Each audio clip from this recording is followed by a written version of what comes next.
రోజు మనం చూసుకున్నట్లయితే అనేకమైన కార్యక్రమాల కోసం వచ్చాం. ఏపీ 14 లక్షల కోట్ల అప్పు అని మనం చెప్పాం. కానీ అసెంబ్లీలో ఏం చెప్పామో తెలుసా? 6,94,000 కోట్లను అప్పు చెప్పాం. చెప్పింది ఎవరో కాదు, మన పయ్యావుల కేశవ్ గారు చెప్పారు. పవన్ కళ్యాణ్ ఏం చెప్పాడు? మా తమ్ముళ్ళు 33,000 అమ్మాయిలు మిస్సింగ్ అని చెప్పాడు. ఈరోజు ఏమైనా తెచ్చాడని అడుగుతా ఉన్నా. ఇదే చంద్రబాబు నాయుడు అడుగుతా ఉన్నాడు, ఇదే తెలుగుదేశం పార్టీ అడుగుతా ఉంది. ఆ రోజు జగన్మోహన్ రెడ్డి గురించి ప్రశ్నించావు కదా, ఈ రోజు ఎందుకు నువ్వు మిస్సింగ్ అయిన అమ్మాయిల్ని తేవలేదు డిప్యూటీ మినిస్టర్ పవన్ కళ్యాణ్ అడుగుతా ఉన్నా. ఈరోజు హత్య రాజకీయాలు జరుగుతున్నాయి, అమ్మాయిల మిస్సింగ్ జరుగుతుంది. మద్యపానం ప్రియుల్ని మొత్తం మార్చేసావు జగన్మోహన్ రెడ్డి, ప్రాణం కొట్టేశావు జగన్మోహన్ రెడ్డిని అడిగావు.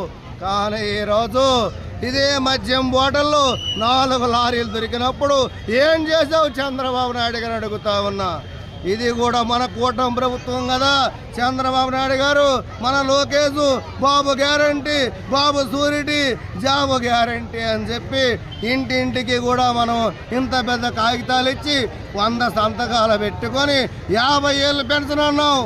బీసీ సంక్షేమం నిధి అన్నావు, కాపు సంక్షేమం నిధి అన్నావు, 50 ఏళ్ళకే పెన్షన్ అన్నావు.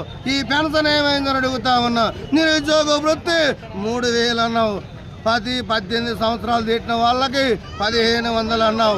ఇవన్నీ ఏడుకు పోయినావా చంద్రబాబు నాయుడు గారు అడుగుతా ఉన్నా. ఇదే డమ్మా బొస్సు, ఈ అబద్ధాలు. పవన్ కళ్యాణ్ మధ్య ప్రాణ ప్రియుల్ని కొట్టావు జగన్ అన్నావు.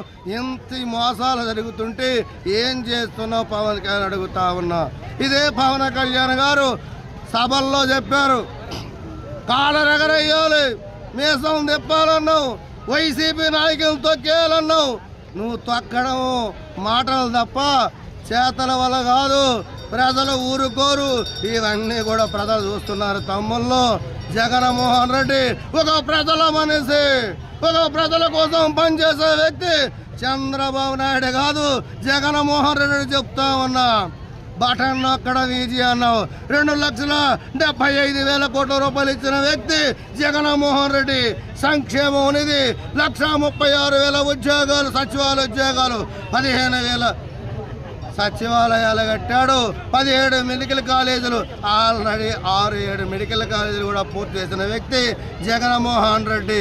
ఈవేళ ప్రభుత్వ భూమి 20,000 ఎకరాలు ఉంది, 33,000 ఎకరాలు రైతుల దగ్గర చేసుకున్నావు, వాళ్ళకి న్యాయం చేయలేదు.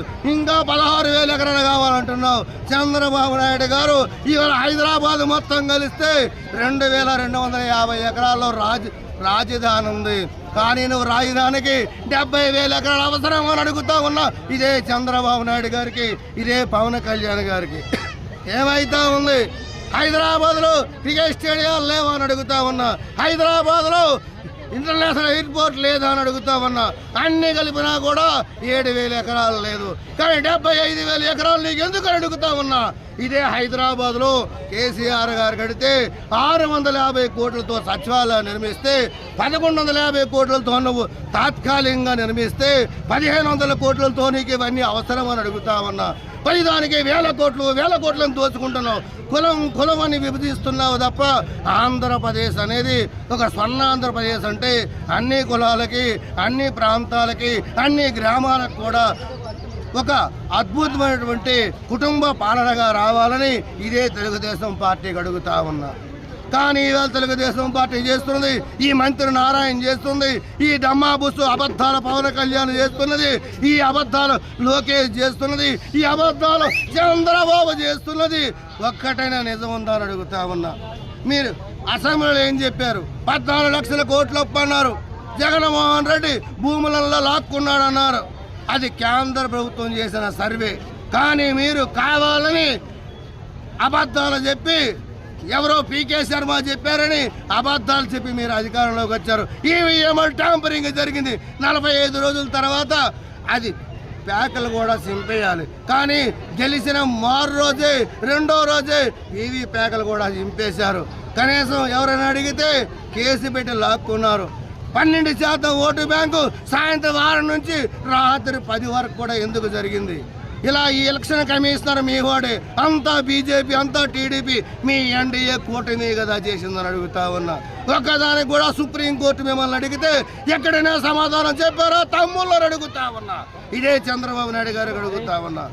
అలాంటి ముఖ్యమంత్రి, ఈ ముసలిం ముఖ్యమంత్రి మన చంద్రబాబు నాయుడు గారు. హైదరాబాద్ నేనే కట్టానంటాడు, ట్యాంక్ బండ్ నేనే కట్టానంటాడు, గోల్కొండ నేనే కట్టానంటాడు, హైదరాబాద్ అండర్ గ్రౌండ్ మొత్తం నిజాం పాలనలో నేనే కట్టాను.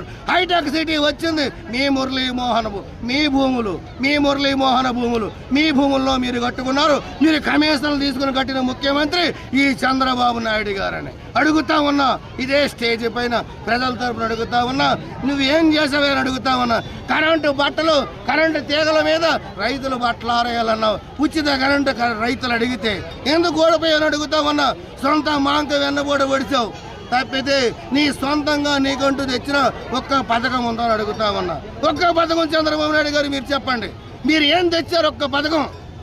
రాజశేఖర రాజీవ్ ఆరోగ్యశ్రీ పెట్టారు, రాజశేఖర ఫీజు రియంబర్స్మెంట్ పెట్టారు, రాజశేఖర రెడ్డి గారు 2 రూపాయల కిలో బియ్యాన్ని పెట్టారు. మీ మామ సొంత ఎన్టీ రామారావు గారు 2 రూపాయల కిలో బియ్యాన్ని పెడితే 4.5 చేసిన వ్యక్తి మీరు కాదా అని అడుగుతా ఉన్నా. మీరందరూ వింటూ ఉన్నారు ప్రజలు. ఇది కాదా? ఇది 4.5 చేసింది చంద్రబాబు నాయుడు కాదని అడుగుతా ఉన్నా. 2 రూపాయల కిలో బియ్యం తెచ్చింది ఎన్టీ రామారావు గారు, 4.5 చేసింది ఎన్టీ రామారావు గారు. అదే రైసు కిరోసనం మళ్ళీ 2 రూపాయలు చేసింది వైఎస్ రాజశేఖర రెడ్డి. అవునా కాదని అడుగుతా ఉన్నా. నమస్తే తమ్ముళ్ళు, నమస్తే బాబు, నమస్తే నమస్తే నమస్తే.